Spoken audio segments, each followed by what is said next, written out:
Hi, I'm Marc Arginteanu. Today I'm going to talk about fear and your brain. There are several things I want to touch on today. The first is, what are the different types of fear that we experience? The second is, why do we love to be scared? Some of us love to be scared.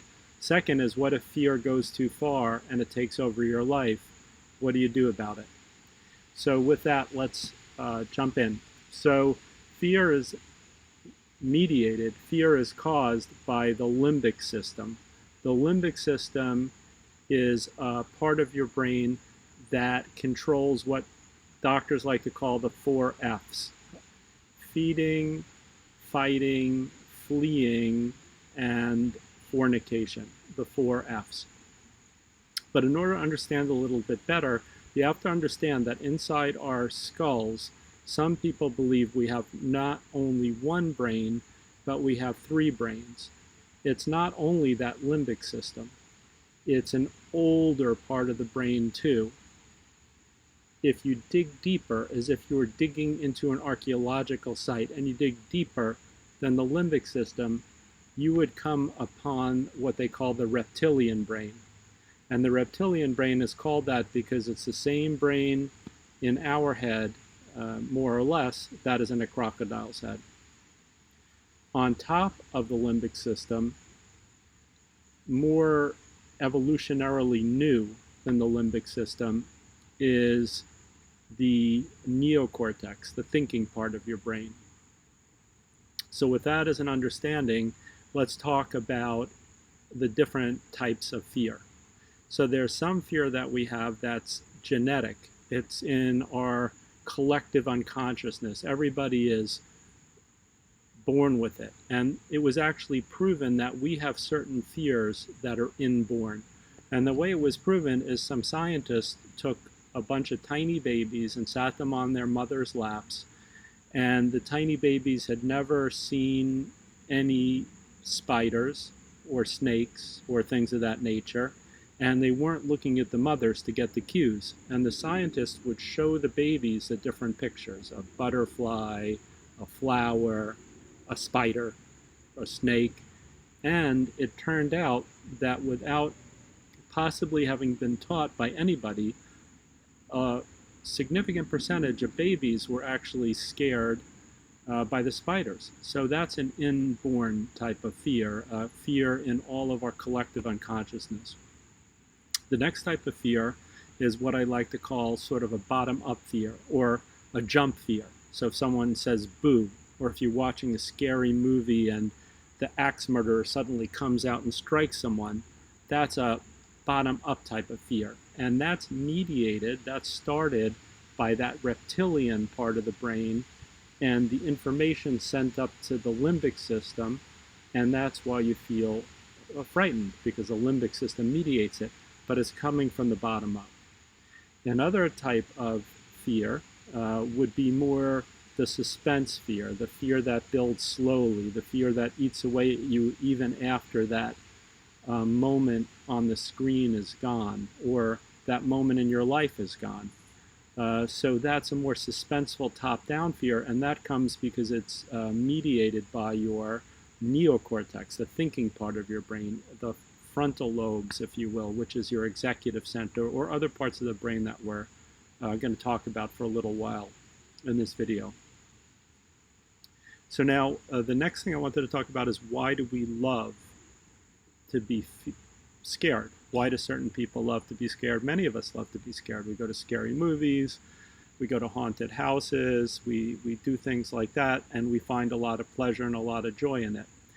The best way to understand it is to think back to a term that the Greeks used to have. It's called catharsis. They would go to the theater, and in the theater they would watch something that was tremendously sad, and they'd all come out crying, and it sort of flushed out their system, and it allowed them to feel happier in the end for having been sad. It's a similar finding with people who like to be scared. It sort of flushes out their limbic system. Remember, the limbic system is the 4 F's. So instead of one F, it's a different type of F's, but it's flushing out that system. And once it's flushed out, that also flushes out a lot of the dopamine. The dopamine is a reward hormone, a pleasure hormone. So once you have that low level of dopamine, then you could go on and be a lot happier with a much lower amount of stimulus that creates that chemical in your brain. So by flushing out these heavy emotions with either a sad play like the Greeks used to have or a scary movie, you allow your brain to be receptive for pleasure afterwards chemically with the dopamine. And now talking about the pleasure of being scared, I wanted to mention this book. Let's see what it is. Azazel's Public House. And it's a book I wrote. And I would love it if you checked it out on Amazon. I'll leave the link below. But the bottom line of the story is that this Azazel's Public House is a dive bar in Staten Island. Staten Island is the New York City borough best known for its mountainous garbage dump.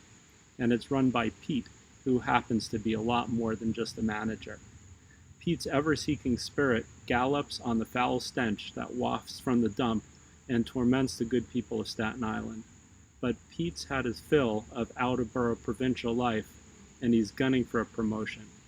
In order to land the new gig, he's got to impress the man downstairs. He needs a couple of big scores, and luckily for him, Staten Island is oozing with the potential for evil.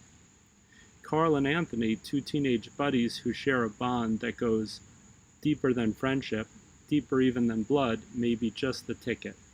Pete descends on them in a desolate lot. He orchestrates a depraved act of violence and betrayal, which sends him cruising towards that promotion. The only person standing in Pete's way is a skinny teenage misfit named Gina, and Pete laughs her off as a pushover. But when Gina and Pete collide, all hell's really going to break loose. So please check it out. Please buy it. Thank you. And then to get on to when fear is no longer fun, in some people, fear will take over your life, and fear can ruin your life. And it happens to people. Doctors have investigated, and they found a few things that might be going on.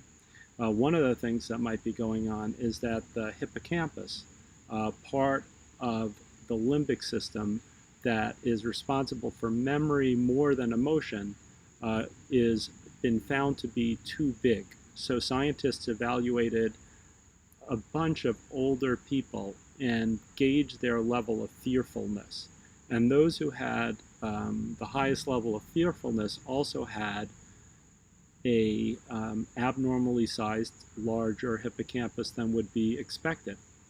The second thing that sometimes happens in people who are too fearful, and this is from animal experiments, so it's not sure whether this is happening in humans, is that instead of one of the amygdala being active, both amygdala are active. Now, what's the amygdala? The amygdala is another part of that limbic system. It's sort of the hub by which the rest of the limbic system turns. And usually it has a certain level of activity, whether you're happy, sad, scared, or neutral. And the scientists found in animal experiments when both of them light up, then the animal experiences that freak out type of fear, not just the normal fear that you'd expect. And the last thing that has been determined to be correlated with increased fear is toxins in the environment. And the way, in other words, pollution. And the way the scientists figured this out is they were studying the Inuit people from Nunavik in Canada. And there were a certain group of these people that were exposed to PCBs. And the Inuit that were exposed to PCBs started having numerous psychological issues, including pathologic fearfulness. So what do you do about it? What should one do about it? What can one do about it? So if it gets, you should see your doctor, or you should see a psychiatrist probably. But if you're talking about, and I'm talking about here, are the latest cutting edge things that people are doing for it, they're as follows.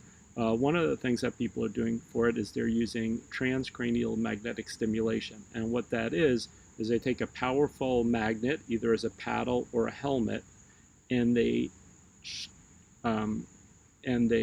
focus magnetic energy at a certain part of the brain. The part of the brain that they focus is called the insula. The insula is in the fold between the frontal lobe and temporal lobe, and it's usually active during psychological. The insula will usually light up. Another more invasive brain procedure that some people have suggested, and I think it's experimental, I don't think anyone's really doing it, I think they've done it more to animals, is to put a deep brain stimulator in. And what's a deep brain stimulator? So the doctor would drill a hole in the skull and then snake a wire down to a pacemaker-like device that sits in the chest. And the pacemaker would change the electric firing of a certain part of the brain. In this case, the prefrontal cortex, and that's the part of the brain that controls executive functions, decision-making, and things like that. And the last thing that that people do about pathological fear, have done about pathological fear, is what's called a fecal transplant. Fecal transplant is just as gross as it sounds. You take one person's poop and you infuse it into another person's bowel. Now, this treatment has been a lifesaver for certain people with certain conditions, most especially some condition where the bowels become so inflamed that the bowels can actually rupture and the person could die, something called pseudomembranous colitis from C. difficile. But it doesn't have to be treated that way typically. Typically, you can treat C. difficile in other ways, but certain people get so far gone, they have to use this poop transplant. And once that you give a doctor a hammer, everything looks like a nail. So like, well, if it works for C. diff, maybe it'll work for A, B, C, and D. And one of the things they've tried is for